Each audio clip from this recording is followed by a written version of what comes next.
Hello guys. अगर आपने 2020 में सीबीएसई बोर्ड से एग्ज़ाम्स दिया था और 10th या 12th में अगर आपके कंपार्टमेंट आ गए थे, फर्स्ट कंपार्टमेंट वो भी क्लियर नहीं हुआ हो या आपने एग्ज़ाम्स नहीं दिया था और सेकंड कंपार्टमेंट है या फेल हो गए थे या आपको इम्प्रूवमेंट देना है, सीबीएसई ने पहले 2 बार अपने फॉर्म्स निकाल चुका था और फिर से बहुत ही ज़्यादा चांसेस है कि एक बार और फॉर्म आए। ठीक है, तो एक बार और फॉर्म्स आएगा और चांसेस बहुत ज़्यादा है, कुछ ही दिन में आ सकता है, विद इन अ वीक। तो आपको अपडेटेड रहना है और इस बार जो अगर फॉर्म आता है सेकंड कंपार्टमेंट के लिए आप अप्लाई कर सकते हो, फेलियर्स के लिए हो तो फॉर्म फिल कर सकते हो।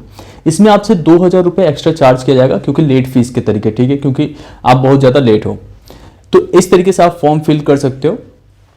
और उसके साथ साथ अब हम लोग जिक्र कर लेते हैं थोड़ा सा जो आप लोग की क्वेरीज मुझे इंस्टाग्राम पे और कमेंट सेक्शन में मिलते रहते हैं उनके बारे में।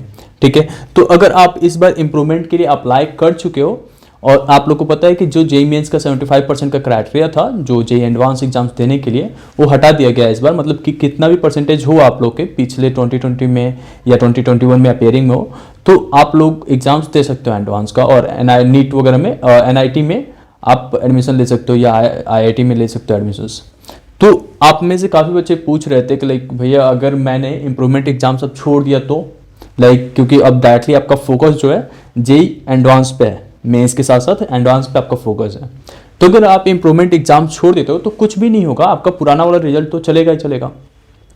लेकिन मैं आपको एडवाइस करूंगा कि आप इंप्रूवमेंट एग्जाम्स अभी जो आपको फोकस करना है वो तो जेईई मेंस और एडवांस पे करो, ठीक है। लेकिन बोर्ड का एग्जाम्स जाके दे के आना।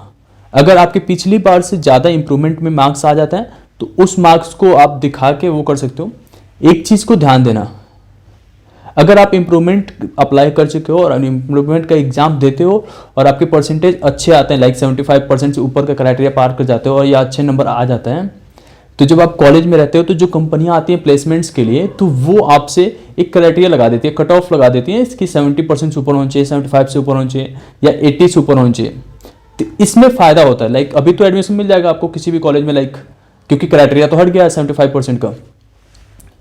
तो उस समय जब प्लेसमेंट का टाइम आता है ना, तो उस समय कंपनीज भी क्राइटेरिया लगाती हैं कि जो बच्चे 75% से ऊपर हैं वही मेरे इंट्रेंस एग्जाम्स में, लाइक उनका भी तो होता है एग्जाम्स जिसमें वो प्लेसमेंट्स के लिए और रिगार्डिंग जो ड्राइव चलता है उसमें ना आपको जो होता है टेस्ट देना पड़ता है। उससे पहले एक एलिजिबिलिटी क्राइटेरिया उनका होता है कि 75% 10th और 12th में होना चाहिए, ठीक है। कुछ कंपनियाँ ऐसे हैं, कुछ कंपनियाँ 60% पे लेती हैं। तो इसके लिए मैं आपको एडवाइस करूँगा इंप्रूवमेंट का एग्जाम्स दे दो, ठीक है, ये बेनिफिशियल है।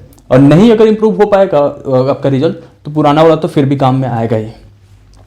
और अगर आपने कंपार्टमेंट या फेलियर्स में अप्लाई किए हो तो आपको अच्छे से पढ़ाई करना है। आपके जो एग्जाम्स होंगे अब वो मई में होंगे, सबके लिए जो एग्जाम्स है वो टल गया है। होप सो मैंने इस वीडियो में सारी बातें बता दिया। अगर फिर भी कोई क्वेरीज है तो कमेंट सेक्शन में पूछो, मैं आपको वहाँ पे जवाब जरूर दूंगा। Thank you so much.